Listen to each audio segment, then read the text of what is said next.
My family treated me like a parasite, until they found out I owned the company where my spoiled sister got hired. Most families have that one ritual that looks normal from the outside but slowly eats you alive from the inside. And for mine, it was the weekly dinner where my parents basically turned my life into a comparison chart. By the time I hit middle school, I could tell what kind of night it was going to be, just by the way my father stacked the plates and the way my mother hovered around the oven with that tight little smile that meant she was about to perform. My older sister would sit at the end of the table closest to the kitchen, which somehow became the unofficial spotlight seat, and my parents would line up her certificates and trophies like props in a play no one else had agreed to be in.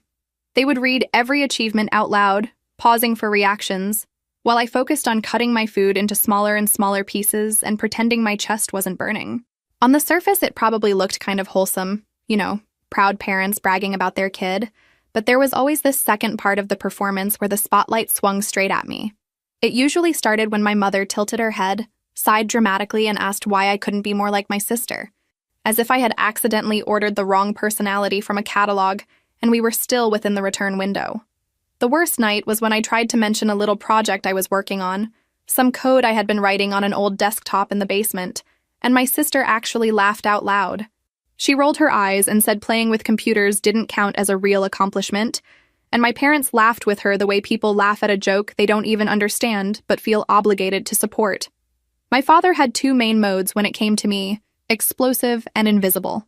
If I pushed back even a little, like saying I was proud of something small I had done at school, he would slam his hand on the table or shove his chair back so hard it squealed, then yell about disrespect and how he was not going to be spoken to like that in his own house. If I stayed quiet and stared at my plate, he would ignore me for days afterward, walking past me in the hallway like I was a coat rack that happened to breathe. My mother's specialty was the long, disappointed sigh, the one that said more than any insult could, followed by her favorite question: "Why can't you be more like your sister?" After a while, I stopped even trying to answer. Because it wasn't really a question, it was just their way of reminding me I was the wrong daughter.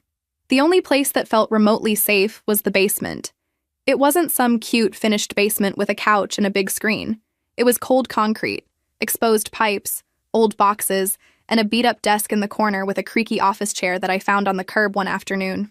They had shoved an ancient computer down there years before when they upgraded the one in the living room, and that thing became my entire world. I would sit there for hours teaching myself how to code from random tutorials and forums, typing and deleting and trying again until the logic finally clicked. It sounds dramatic, but that basement was the only space in the house where I wasn't being measured against my sister's latest accomplishment, where no one was sighing at me or asking why I wasn't more impressive. By college age, I rarely went upstairs except to sleep. Everyone assumed I would follow the script: go to a good school, get a respectable degree, and turn into some polished adult my mother could brag about at every gathering. For a minute, I even tried to play along. I enrolled in a computer science program because it felt like the closest thing to that basement version of me, but sitting in those huge lecture halls listening to professors talk in circles made me feel like I was slowly drowning. I kept thinking about building something real instead of writing code for grades and fighting to impress people who had never met me before and would forget me right after finals. So one Sunday dinner when I was 19, I did the thing that basically detonated whatever was left of my childhood. I waited until my father had finished reading my sister's latest list of achievements, and my mother had made her usual speech about being so blessed. And then I told them I was dropping out of college to start a software company with two people I had met through an online forum. I probably should have led with a softer intro, but subtle has never really been my talent. My father went from calm to volcanic in about 3 seconds. He slammed his fist on the table so hard a glass tipped over and shattered on the floor. And then he started yelling about how I was throwing my life away, how only irresponsible people quit college, how no one under his roof was going to act like a lazy failure on his dime. My mother started crying like I had announced I was joining some cult in the desert. She kept saying she did not raise a daughter to become some dropout embarrassment, asking over and over if I had any idea what people would say. My sister just leaned against the doorway with this satisfied little smile, watching the scene like she was at a show she had already seen, but still loved. She muttered something about how, of course, this was happening, because I never could finish anything I started. And that almost hurt more than my father's yelling, because she sounded genuinely delighted. After the screaming part, my father switched into his other weapon of choice: silence. For days he moved through the house without looking at me, without saying my name, like I was air he was forced to breathe but didn't want to acknowledge. He knocked on the basement door only once, to tell me if I wanted to act grown and make my own decisions. I could figure out my life without their help. I stayed, technically, because I had nowhere else to go and no money yet, but it felt less like living there and more like being tolerated as some distant relative they couldn't quite legally throw out. I threw myself into work instead. The little company we were trying to build was basically 3 people, 2 folding tables, a couple of secondhand monitors, and a lot of caffeine. We rented this tiny room in a shared office building that smelled weirdly like burnt coffee and carpet cleaner, and I loved it. I worked absurd hours, sometimes staying until morning, sleeping on a cheap mattress we shoved into a corner. I would drag myself back to the house every few days to shower, grab clean clothes, and pretend the basement was still mine, even though I could feel my mother's eyes on me every time I came up the stairs. I heard her on the phone more than once telling someone she did not know how much longer she could tolerate my phase. It stayed like that for years, while my parents kept telling anyone who would listen that their younger daughter had wasted her potential and was playing startup in some silly little office. I was slowly building something that actually worked. We landed one tiny client, then another slightly bigger one, and then a local business that made my hands shake when I signed the contract. There were months when I didn't pay myself at all so we could afford another developer or a better server, and I ate the same sad microwave meals on repeat until my stomach hurt. But every time a piece of code worked, or a client renewed a contract, it felt like another brick in this thing that belonged to me, not to their version of who I should be. 5 years after that first dinner meltdown, things looked completely different on paper, even if my parents still had no idea. The company had grown to around 40 employees spread across a couple of floors in a slightly nicer building, and we were working with clients that actually showed up in regional news. A local business magazine did a feature on young founders in tech, and they put my picture next to a quote I barely remembered saying because I had been running on about 3 hours of sleep. I bought a small apartment in a not fancy but decent part of the city, with creaky wooden floors and a view of a parking lot that somehow felt like freedom every time I looked at it. I didn't tell my parents about any of it. On official documents, I still used their address because changing everything felt like inviting questions I didn't want to answer. I kept a suitcase with old clothes and an ancient laptop in the basement on purpose, because I knew my mother still went down there sometimes to poke around. I left just enough there to keep the illusion alive for her. So I let her keep the illusion, even as I spent most nights falling asleep on my own couch with my laptop balanced on my stomach and empty takeout containers on the coffee table. Every once in a while, I would show up for a Sunday dinner just to keep the peace on the surface. They would ask me how the job hunt was going, because in their version of events, I was still bouncing between part-time gigs and wasting time. If I tried to talk about a project or something the company had accomplished, my father would cut me off with some condescending comment about how I needed to stop dreaming and get serious, and my mother would pivot straight back to my sister's academic progress. She had gone on to grad school, of course, and every new degree or research opportunity became another jewel in her crown during those meals. And look, I wish I could say I did not care, that I sat there like some evolved adult who had outgrown all of it, but that would be a lie. I cared way more than I wanted to. My stomach still knotted up the second the comparison started, and no amount of real-life responsibility could stop me from feeling like the quiet kid at the end of the table again. In the actual world, I was signing contracts and making payroll and dealing with clients who trusted me with serious decisions. In that dining room, I was still the daughter who had allegedly never lived up to her potential. I did not tell them about the company or the apartment because I was above their opinion. I stayed quiet because I knew exactly what they would do with the information. They would either shrug it off as luck or twist it into some story about me thinking I was better than them now. I did not have the energy for that. It was easier to let them keep their little narrative about me bouncing between odd jobs than to watch them drag my actual work through the mud. The night everything really flipped started the way a lot of our family disasters did, with one of my mother's group texts. She sent a message saying we were doing a special family dinner that Sunday because my sister had big news. I almost ignored it. Those dinners always took me days to recover from. But curiosity is evil, and I let it win. When I walked into the house, it looked like we were hosting some kind of ceremony. Extra dishes, candles, the good tablecloth. My mother was practically vibrating. My sister waited until everyone was seated, then came in wearing a blazer that screamed, "I am about to make an announcement." She held a folder like it was an award and took her time opening it. Then she said she had accepted a position at a tech company that had just gone through a major rebranding, with a new, more modern name. The second she said it, my brain did that delayed reaction thing. I knew that name. It was my company. We had just spent months and way too much money picking that name. I sat there smiling automatically while my parents did their usual performance. My mother put her hand over her chest and kept saying how proud she was, how this proved that real effort and real education paid off. My father launched into a speech about prestige and stability, and how this was exactly the kind of job a serious person went after. Then he turned to me with that familiar mix of pity and irritation, and asked, in front of everyone, what my plan was now that my little experiment clearly was not going anywhere. Before I could answer, he kept going.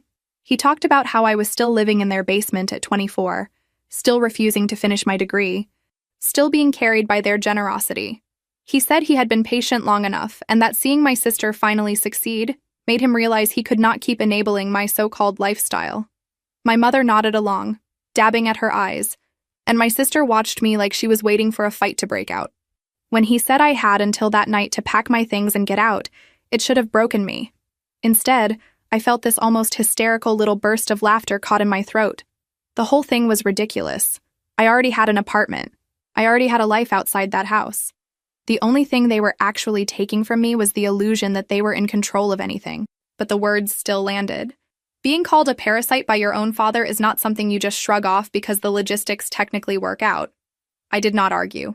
I finished my food, put my plate in the sink, and said I would be out of their way by the end of the night. My mother tried to spin that into a moral victory, saying maybe being forced to stand on my own would finally make me grow up. And I just nodded because there was no point in explaining that I had been standing on my own for years. I went downstairs, grabbed the sad suitcase and the old laptop I had kept there for show, and walked out without telling them where I was going. The next morning, I got to the office earlier than usual and went straight to human resources. I asked for the list of new hires starting that week, and there it was, my sister's name printed neatly in the middle of the page. For a second, I thought about stepping back, letting it all play out without getting personally involved. That would have been the mature choice, probably. Instead, I told the HR manager I wanted to stop by the orientation session to welcome everyone and talk about company values. By 9 in the morning, the new hires were gathered in one of our bigger conference rooms, sitting around tables with their temporary badges and little notepads. I waited until the HR manager had gone through most of the boring basics, then walked in with my coffee like it was just another day at work. My sister was near the front, facing the big monitor. When she glanced over and saw me, I watched her face go through 3 stages in about 2 seconds. Confusion, amusement, and then mean amusement. "Oh my God," she said, loud enough for the whole table to hear. "You work here too? What, did they finally hire you to clean or something?" People laughed, because of course they did. They did not know me yet. To them, I was just some random woman walking through the room with a coffee. I felt this wave of heat climb up my neck, but I also felt something else. Something cold and steady. I turned to the HR manager and said her name, and she responded immediately, standing up a little straighter, her whole body language shifting in that way people do when their boss walks in. The room went quiet. You could almost hear the mental math happening as people realized there was some dynamic here they had not understood. I took a breath, set my coffee down, and introduced myself the way I usually do when I meet a group like that. "My name is Brielle," I said, "and I am the founder and chief executive officer here." You know that feeling when a room collectively stops breathing? That was it.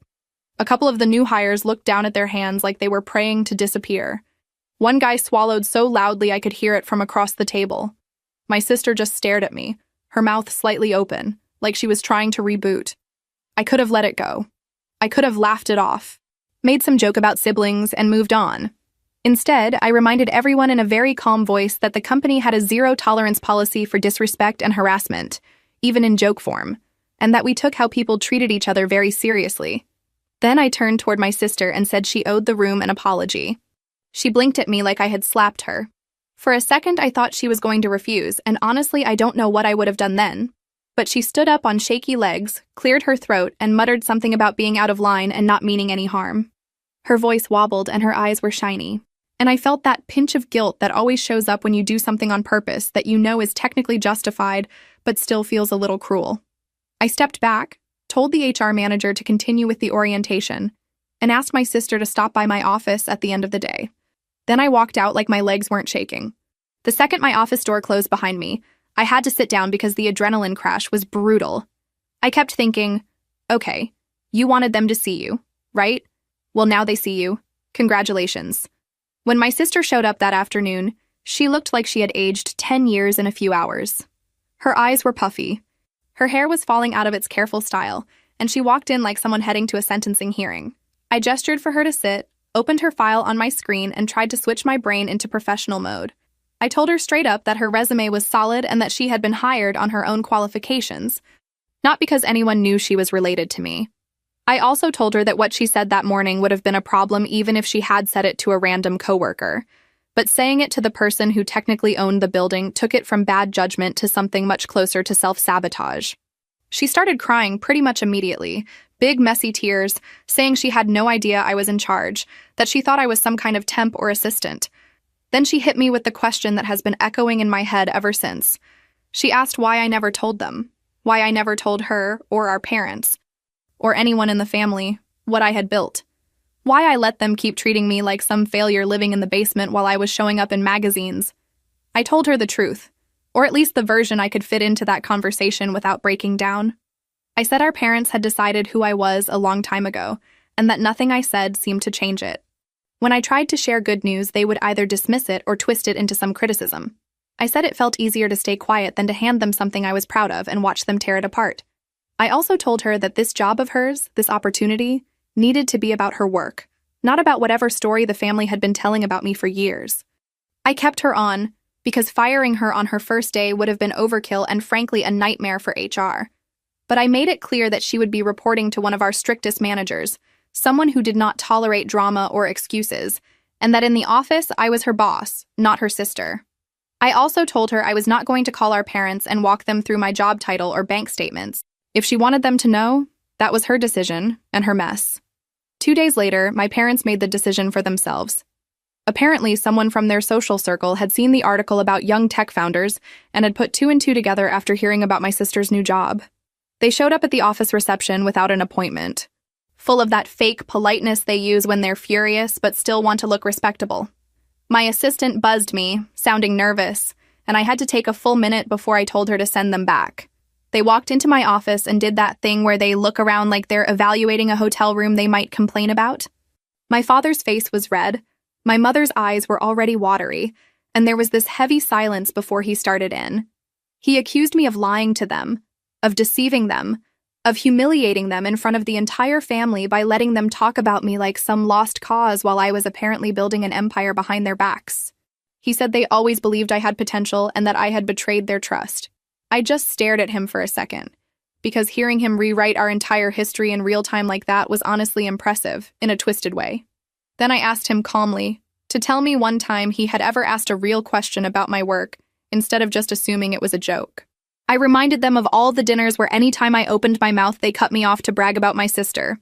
I pointed out that I had been in their house under their roof, working at this thing for years, and they had never once come down to that basement and said, "Hey, show me what you're building." My mother tried to shift things into Hallmark mode at that point. She talked about family, about how we should be happy for each other and share our blessings. She said it hurt her that I would rather have strangers know my business than my own parents. I asked her to name 3 basic things about my life that didn't involve my sister or that basement. She couldn't. She stuttered something about my favorite color, which she got wrong, and my favorite food, which she also got wrong and then just kind of trailed off. My father tried a different tactic, the faux reconciliation speech. He said we should all put this behind us, that we could move forward as a united family now that the truth was out. I told him they had had more than 2 decades to act like a united family, and they chose performance and comparison instead. I said I was not interested in pretending everything was fine just because my title finally made sense to them. I ended the conversation by telling them they were not allowed to show up at my office unannounced again, and that if they wanted to talk to me, they could call first like everyone else. I walked them back to reception myself, which was probably more for me than for them, because I needed to physically see them leave that building. For a few weeks after that, there was nothing but silence. No calls, no texts, no surprise visits. I started to think maybe they were actually going to respect the boundary, and part of me was weirdly disappointed, like I had expected at least one dramatic follow-up. When my mother finally showed up again, she came alone, holding a folder the way my sister had held hers that night at dinner. Except this time there was no excitement in her face, just this carefully arranged desperation. She sat down in my office and laid out bank statements, loan documents, and notices that basically said my father's business was falling apart. Bad investments, unpaid bills, a slow decline that they had apparently kept quiet because they didn't want anyone to think they had failed. She said they were on the edge of losing everything, that the only realistic way out was a significant loan, or me opening doors to clients who might save the business. She talked about how my father had worked his whole life and didn't deserve to end it this way. Then she said the line that still makes my teeth clench. Family helps family. I reminded her, maybe a little too calmly, that a few weeks earlier that same family had called me a parasite and kicked me out with an ultimatum, like I was some teenager sneaking out past curfew. I pointed out that my father had had 3 full decades of being the golden parent with the respectable business, the one everyone respected, while I was building something in a basement no one cared about. I told her I was not going to put my company on the line or empty my accounts to bail him out of messes he had created while ignoring me. She shifted from pleading to guilt in under a minute. She said people would talk, that they would say I was cold, that all my money had turned me into someone heartless. She said one day I would regret not helping them. I told her she was absolutely allowed to say whatever she wanted to whoever she wanted, but that I was not going to finance a rewrite of our history just because their story had stopped working for them. After she left, I blocked both of their numbers. I told my assistant that my parents were not to be let into the building again unless I explicitly approved it. It felt harsh, even as I did it, but I also felt this strange sense of relief, like I had finally shut a door that had been banging in the wind for years. Of course, the peace did not last. Over the next couple of months, they lost the business completely and had to sell the house I had grown up in. Instead of taking any responsibility, they did what they always do. They went on a tour of pity. They started telling everyone that their ungrateful daughter had become successful and abandoned them in their old age. They cried in living rooms and at community events, telling this watered-down soap opera version of our life, where my father was a hardworking saint, and my mother was a fragile victim, and I was the villain who slammed the door in their faces. I know this because people started coming to me. Distant relatives messaged me on a social app, asking how I could do that to the people who raised me. An aunt I barely knew left this long voicemail saying she had heard I was living in luxury while my parents were struggling to pay rent, and that she hoped one day my own kids would treat me the way I was treating them so I could understand how it felt. That one actually made me laugh out loud, even as it stung, because the idea of me choosing to have kids with the way things were going felt like a joke. My sister called one night, her voice shaking. She said our parents were really suffering, that they had lost almost everything, that maybe I could help a little, just enough to get them back on their feet. I asked her if she had offered them part of her own paycheck. She went quiet for a long time, then said it was complicated, that she had bills too, that it was not the same. That told me everything I needed to know. The worst part was when all of this started bleeding into my work life. A client mentioned, in a very careful voice, that they had heard some things about tension in my family and wanted to make sure it would not affect our partnership. Apparently, my mother had started joining these local groups and spinning stories about how money had changed me, how success had gone to my head. I could feel something inside me snap that day, something that had been hanging on by a thread for a long time. Meanwhile, at the office, my sister was turning into a walking HR headache. She started dropping it into conversation that she was related to the founder, letting people assume that meant something. When her manager tried to hold her accountable for missed deadlines, she would make these comments about how some people had to work twice as hard because they didn't have the right last name, as if I had ever had a last name that helped me with anything in that house. She started telling coworkers that I had always been jealous of her, that this job was just another example of me trying to control her life. When that story made its way back to me through HR, it hit me harder than I expected. I could handle strangers calling me cruel. I could handle clients giving me side-eye until I explained. But hearing that my own sister was repainting our childhood as if I had been the one in the spotlight, as if I had been the one they favored, felt like someone twisting a knife I had already learned to live with.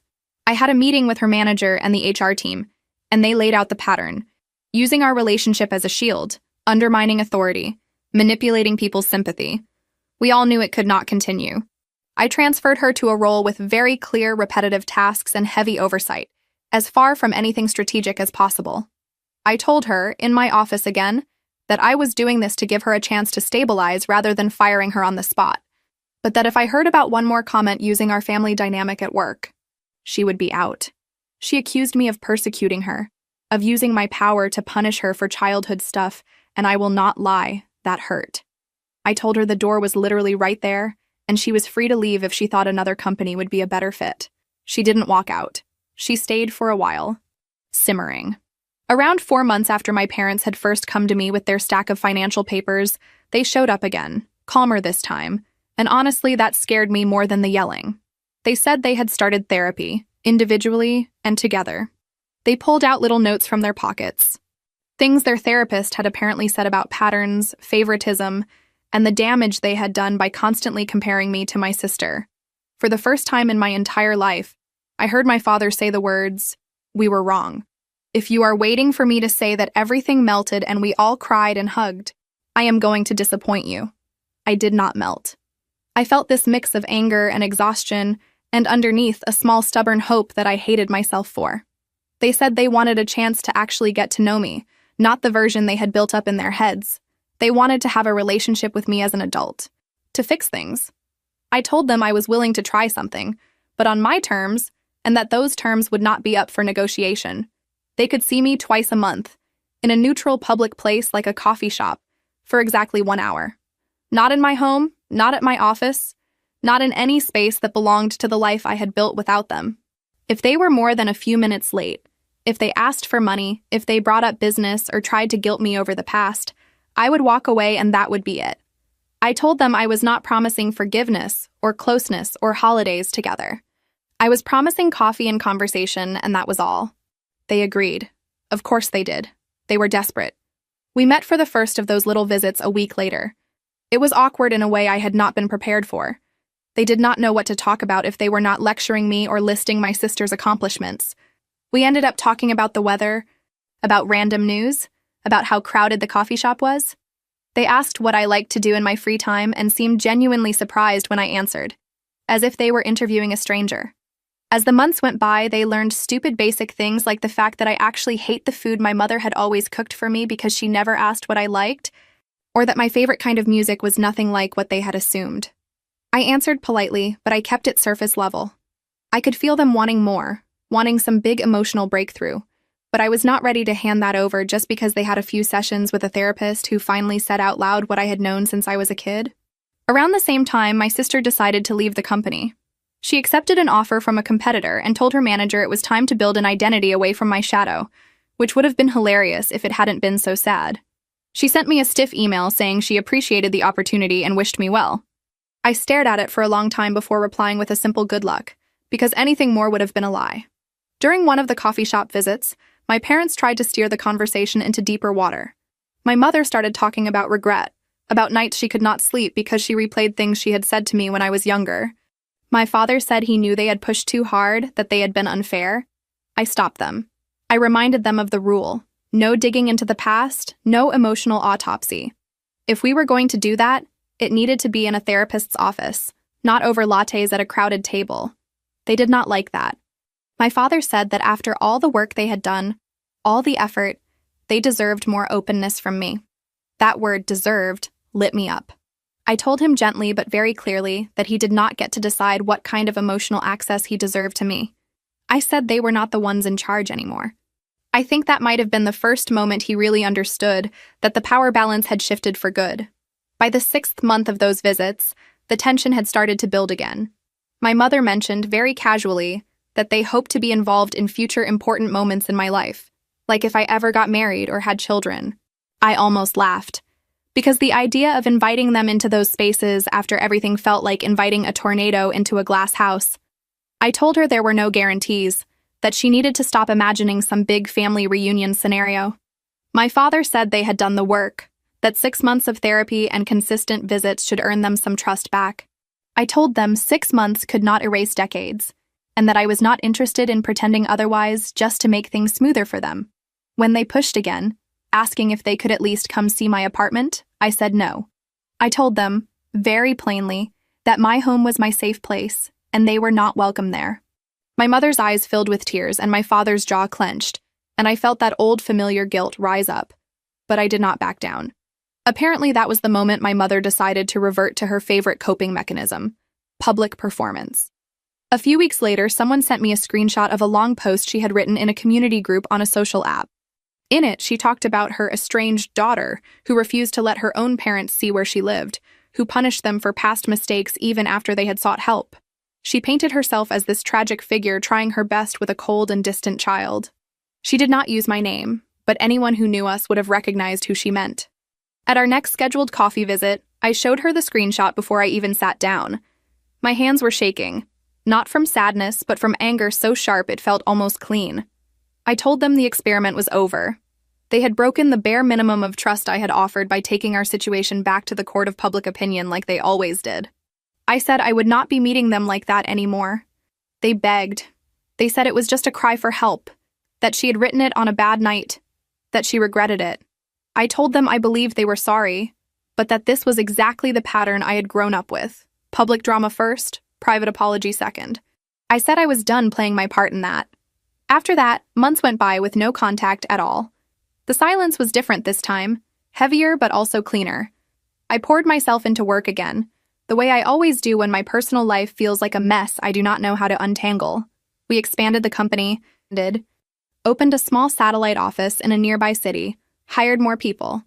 I built a circle of friends who had never met my family and only knew the version of me that existed outside that house, outside that basement. They saw me as competent, funny, stubborn, generous, messy. They did not see me as the disappointment. About a year after that night, my father told me to get out.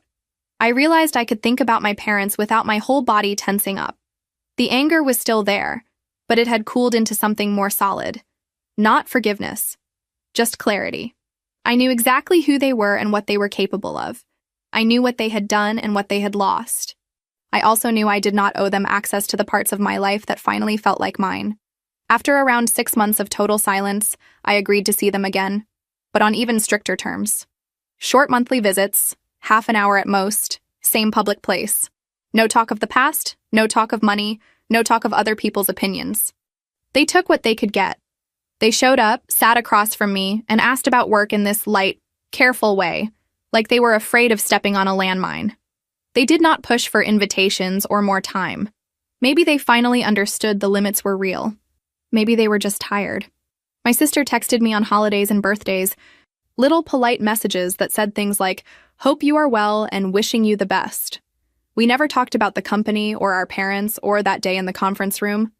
Sometimes I typed out long replies, paragraphs that I deleted before sending because there was too much to say and no good way to say it. I stopped caring about that somewhere along the way. I moved out of that orbit, physically and emotionally. I built a life in a different part of the city with people who don't know me as the difficult daughter or the weird girl in the basement. When I walk into my apartment now, I close the door behind me and there is no one upstairs comparing me to anyone else. No one waiting to turn my victories into someone else's spotlight. It is not a perfect happy ending. There is no big family hug, no holiday miracle where everyone suddenly learns how to love each other the right way. What I got instead was something smaller, but honestly, more real. I got distance. I got the right to decide who gets to know me and how much. I got to stop auditioning for a role I never wanted. If you are listening to this and waiting for some moral or neat conclusion, I don't really have one. All I can say is that sometimes the best you can do with the family you were given is stop letting them write your story. Mine will always include a basement, 1,000 comparisons I never asked for, and the sound of my father's voice telling me to get out. It will also include the quiet satisfaction of knowing that when he slammed that door, he had no idea I was already gone, building something they could no longer control, whether they ever chose to see it or not. The aftermath was not neat or cinematic. I went to therapy, learned to catch myself mid-spiral, and slowly built a life with people who knew me as competent and funny instead of the family disappointment. Some days I still heard my father's dismissive tone in my own voice during meetings, and had to consciously choose not to recreate his patterns at work. I made it a rule to never use comparison as a weapon, to keep hard conversations behind closed doors, and to actually ask people who they were instead of deciding for them.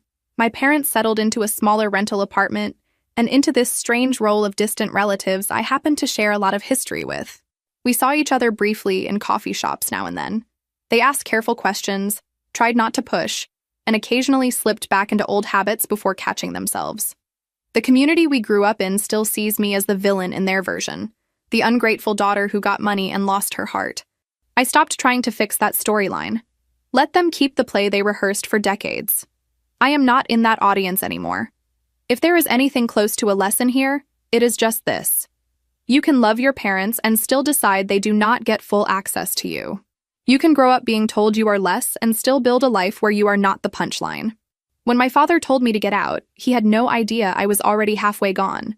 Out of his house, out of the role they wrote for me, and into a life they cannot control, whether they ever choose to really see it or not. Every once in a while now, I will get an update about my parents through my sister in those polite holiday texts.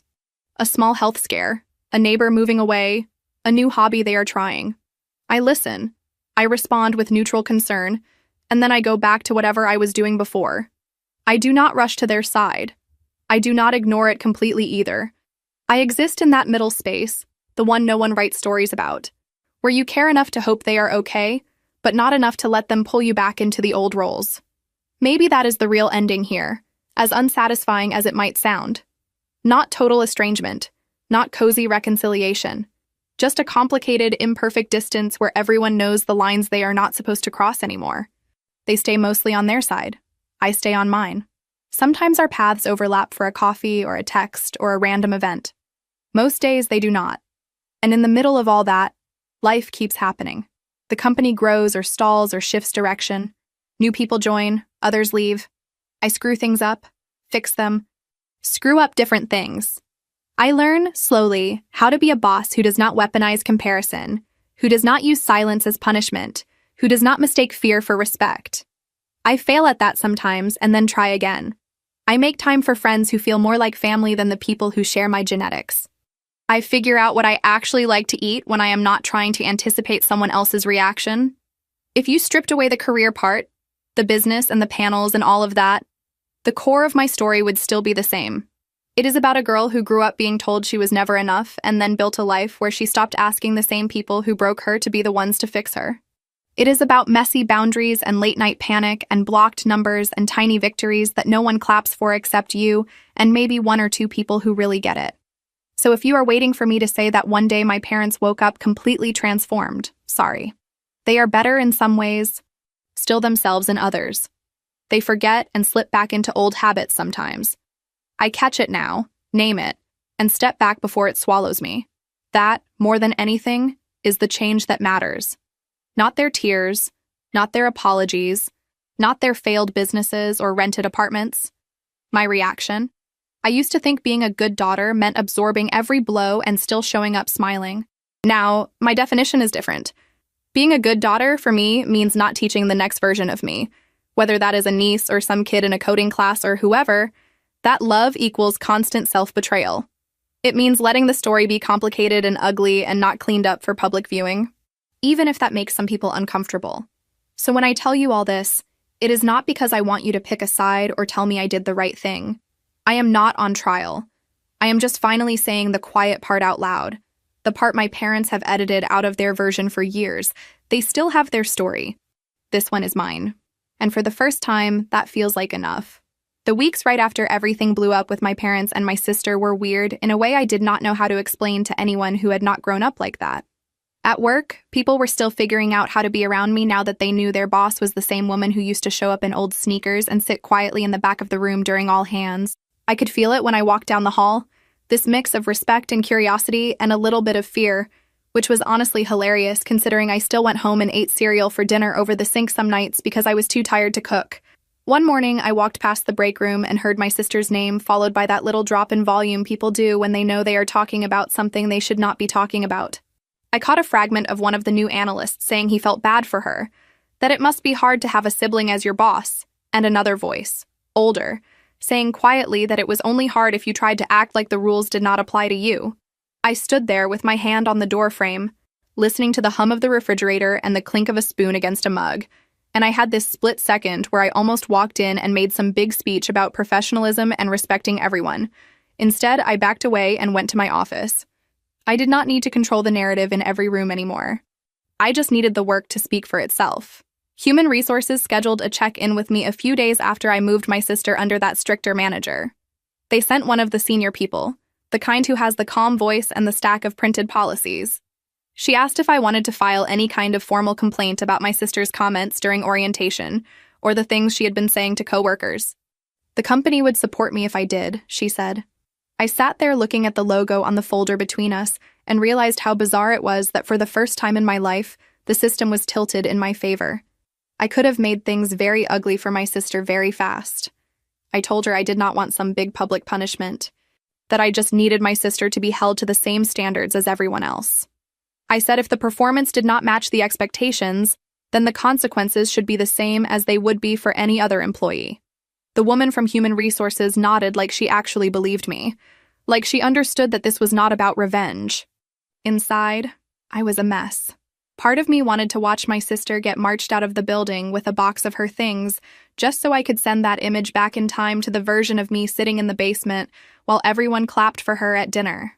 Another part of me, the part that had learned how much it cost to live in that kind of drama, knew that keeping things boring and professional was the only way I was going to survive all of this, without turning into a different version of my parents.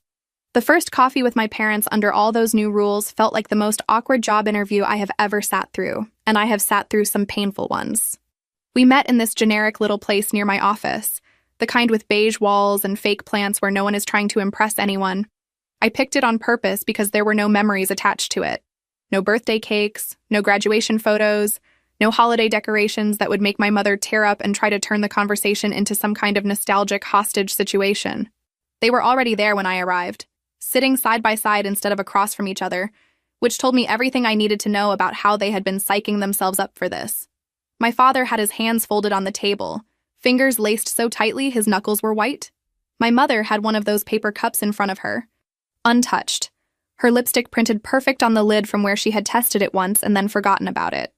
For the first 10 minutes, we talked about absolutely nothing. The weather, traffic, a construction project near their new place. It sounded like small talk between strangers who happened to share a language, not people who had raised me. My mother kept glancing at my hands the way she always did when she was nervous, like she expected to see ink stains or chipped nail polish she could comment on. My father asked if work was keeping me busy, in that tone that pretends to be polite but is really just fishing for something to criticize. I told him yes, that running a company took up most of my time, and he nodded like he was talking to someone describing a hobby. At one point, my mother asked if I was still living in that little place, and I told her I had moved to a bigger apartment a while ago. She smiled too wide and said that was nice, and then immediately changed the subject to a neighbor's retirement party. It was like watching them walk right up to a door that said, "This is who your daughter is now," and then turn around on purpose. Eventually, my father cleared his throat and said they were trying to do better. He did not use words like abusive or cruel or controlling. He said they had been too hard on me, that they maybe had not understood what I was doing with my life. My mother nodded along, eyes already shiny, and added that watching my sister struggle at work after everything that happened had made her realize they had not done any of us favors by dividing us into the successful one and the difficult one. I wanted to ask her where that insight had been when I was 13 and crying in the basement over a math quiz she did not even remember existed. Instead, I took a sip of my coffee and told them I appreciated the effort. It was not forgiveness. It was just acknowledgement that they were at least looking in the right direction now. Therapy during that stretch of time was not some dramatic breakthrough where I yelled into pillows and walked out feeling cured. It was more like having someone slowly tilt a mirror I had been staring into my whole life, showing me angles I had never realized were there. My therapist asked questions that sounded almost stupid at first. Like, what did I think a normal reaction from a parent would have been when I announced I wanted to start a company? Or how did I imagine a different mother might have responded to that first interview about the business? I kept wanting to say they would have done exactly what mine did, because for so long that was all I knew. One day she had me walk through, step by step, the night my father threw me out. Where I was standing, what he said, what my mother did, what my body felt like. I told her how my ears rang and my hands went numb, and how I still packed my things neatly because some part of me was sure that if I looked messy, they would use that as proof I was irresponsible. She looked at me for a long time after I finished talking and said, very quietly, that none of that sounded like a disagreement or a rough patch. It sounded like a trauma response. I laughed at first because the word felt way too big for something that had happened in a dining room in a regular house in a regular suburb. Then I realized my throat hurt and my eyes were burning, and I was gripping the arm of the couch so hard my fingers ached. It was the first time I let myself consider that maybe the problem had never been that I was too sensitive. I told her that my parents loved me, because that was the line I had been repeating my whole life whenever something felt off. She did not argue with that. She just asked what I meant by love in practice, not in theory. Did they show up for me? Did they ask questions and listen to the answers? Did they ever apologize without turning it into a speech about how hard their own childhoods had been? I sat there picking at a loose thread on the cushion and realized I could not come up with many examples that did not end with me feeling smaller than when the conversation started. It was weirdly harder to say that out loud than it had been to talk about being thrown out of the house. Admitting that the foundation was cracked felt more dangerous than describing the moment the wall actually collapsed. Maybe the problem was that I had been taught to call things normal that were not remotely normal. Every time my parents found a new way to present themselves as victims to the community, some version of that old shame would flare up. I would get a screenshot from a cousin or a forwarded message from someone I had not talked to since high school saying they were praying for my parents in this difficult time and that they hoped I would remember that family is everything. I wrote at least 3 long replies that I never sent, explaining in exhausting detail what had actually happened, listing specific examples, naming dates and times and quotes like I was building a court case. In the end, I always deleted them.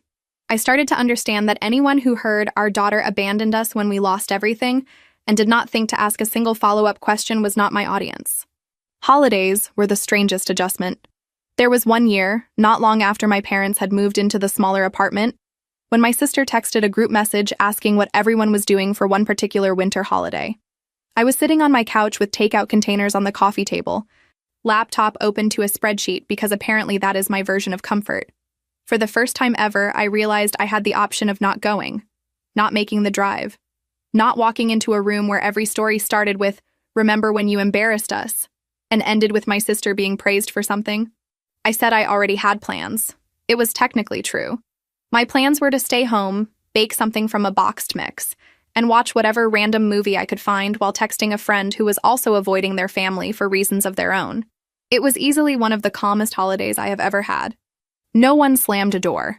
No one made a joke with my life as the punchline. No one asked for money. I baked cookies from a box mix and they came out a little too flat, but they made the apartment smell like something out of a memory that never actually existed in my real childhood. I put on a movie I had already seen 3 times so I would not have to pay full attention, and I let myself answer messages from friends slowly instead of sprinting to reply between chores.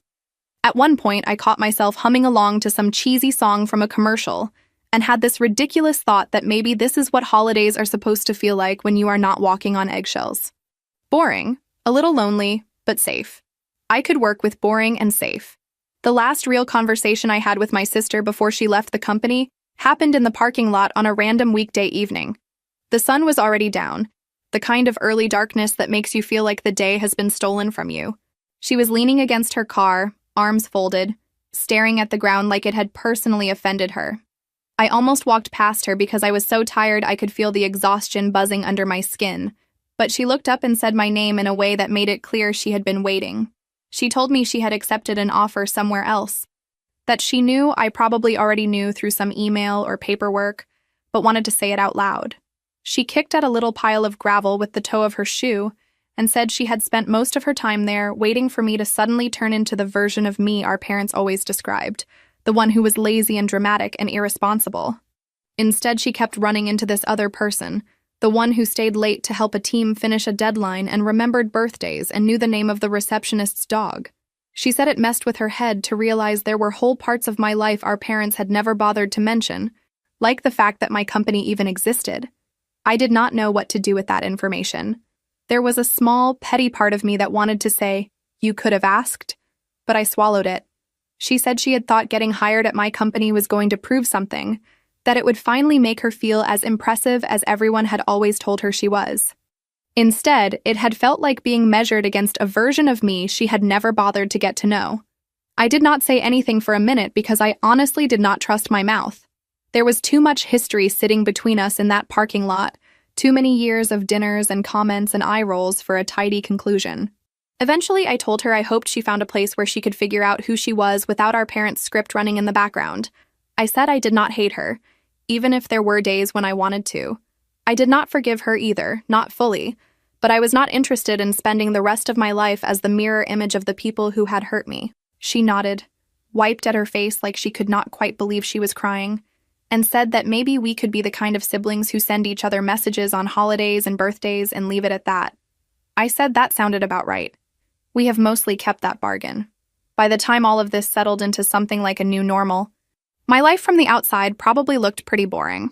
Coworkers who met me years later only saw the version of me who double-checked calendar invites and brought extra pens to meetings. Neighbors knew me as the woman who always carried all the grocery bags in one trip and waved politely in the hallway. That was kind of the point.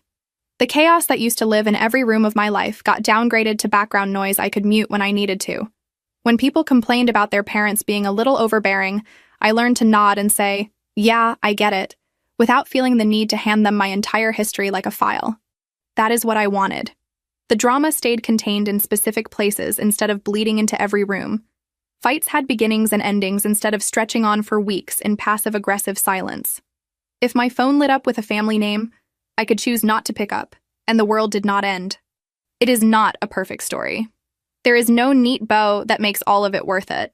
But there is space now between who they decided I was and who I actually am, and I finally get to live in that space instead of constantly trying to earn it.